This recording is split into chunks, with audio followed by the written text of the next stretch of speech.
The Lord. परमेश्वर की स्तुति हो। मैं आज आपके सामने मेरी गवाही देना चाहती हूँ।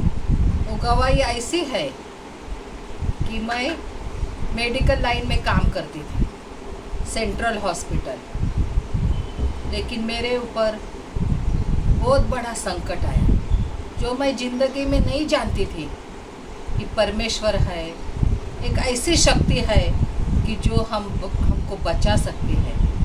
लेकिन परमेश्वर हमको चुनता है, परमेश्वर ने हमको बुलाया है। ये हमको मालूम नहीं, लेकिन परमेश्वर को मालूम है। आज से 20 साल पहले मैं मेडिकल में काम करती थी, सिस्टर थी, लेकिन मुझे ये सब बातें नहीं मालूम थी। यीशु है करके मालूम है, लेकिन यीशु जिंदा है, वो अपन बुलाते तब आता है। ये प्रैक्टिकल सब कुछ मेरे पास नहीं था।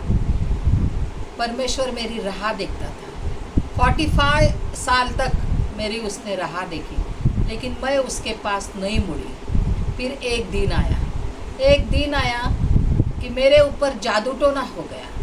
एक सर्वेंट ने मेरे ऊपर जादू टोना किया। जादू टोना करने के बाद मेरा घर पूरा बिखरा। मेरा पति निकल गया, मेरे बच्चों को तकलीफ होने लगी, मैं बीमार हो गई। मैं सब उल्टे सीधे ही काम करती थी। मुझे बहुत ख्वाब गिरते थे, मुझे नींद नहीं आती थी, मैं ड्यूटी पे नहीं जाती थी और कान में मेरे आवाज़ें आते थे गलत गलत। कुछ समझ में नहीं आता था ये सब क्या हो रहा है, क्योंकि मैं मेडिकल लाइन के होने के कारण मेरे दिमाग में और मेरे शरीर में खाली मेडिकल ही भरा है और कुछ नहीं। मेडिकल के लिए मेरे को शाम को मेडिकल में रहने के कारण मैं सब मेडिकल ही चेक करती थी। मुझे शाम को बुखार आता था, ठंडी बच गई। बुखार आने के बाद बहुत तकलीफ होती थी, वो बुखार तो नहीं जाता था। गोली खाएगी, फिर दूसरे दिन सेम एक्शन में फ़र्क नहीं। फिर मैं मेडिकल के कारण एमडी डॉक्टर के पास जाती थी, एमएस बड़े बड़े डिग्री वाले डॉक्टर के पास जाती थी, क्योंकि मैं खुद को बचाना चाहती थी। मेरे बच्चे छोटे थे, मेरी लड़की 5 साल की थी, मेरा लड़का 2.5 साल का था और घर में बहुत परिस्थिति बिखरी थी। लेकिन वो परिस्थिति में मैंने मेडिकल की दवा खाई, लेकिन फ़र्क कुछ भी नहीं आया। फिर ऐसे टाइम एक परमेश्वर का दास, एक लड़का मेरे घर में आया और मुझे बोला, सिस्टर मैं आपके लिए प्रार्थना करना चाहता हूँ। लेकिन मैं वो बच्चे को, ब्रदर को गलत बोला।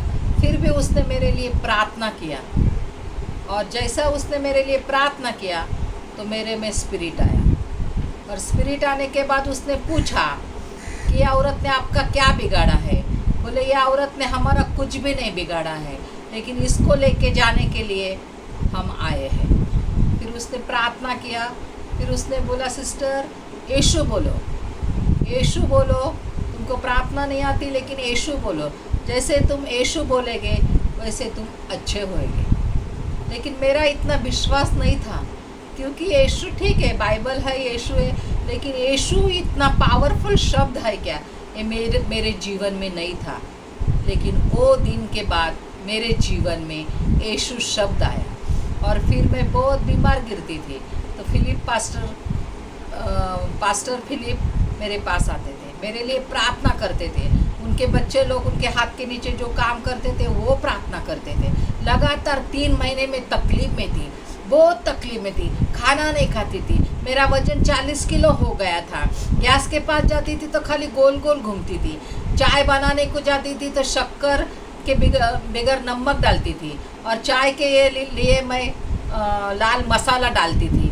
बहुत परिस्थिति बिखरी थी, लेकिन वो परिस्थिति ने परमेश्वर ने मुझे चंगा किया, परमेश्वर ने मुझे अच्छा किया। आज मैं वो जीवित परमेश्वर की स्तुति करती है। वो जीवित परमेश्वर को मैं चाहती है, उससे मैं प्यार करती है, क्योंकि परमेश्वर का आत्मा होली स्पिरिट हमारे अंदर है और वो हमारे में काम करके लेता है। मुझे बोझ आया कि घर में बैठने से तू गवाही दे लोगों को, क्योंकि परमेश्वर की गवाही नहीं चुराना चाहिए, क्योंकि इतना अद्भुत काम परमेश्वर ने हमारे जीवन में किया। इसके लिए हम परमेश्वर का धन्यवाद करते हैं, क्योंकि परमेश्वर जीवित है और वो आदि और अंत है, वो ओमेगा है, वो इमैनुअल है, वो कभी न छोड़ने वाला परमेश्वर है, वो हमेशा हमारे साथ रहने वाला परमेश्वर है। इसके लिए मैं धन्यवाद करती, मेरी गवाही आप लोगों के सामने में रखती है कि प्रार्थना करो, वचन पढ़ो। ये समय है कि वचन और प्रार्थना, और परमेश्वर हमको हर एक मुसीबत से, हर एक संकट से, हर एक बीमारी से, हर एक गरीबी से हमको वो संभालता है। इसके लिए मैं धन्यवाद करती। ये प्रार्थना मैं यीशु के नाम से मांगती। आमीन।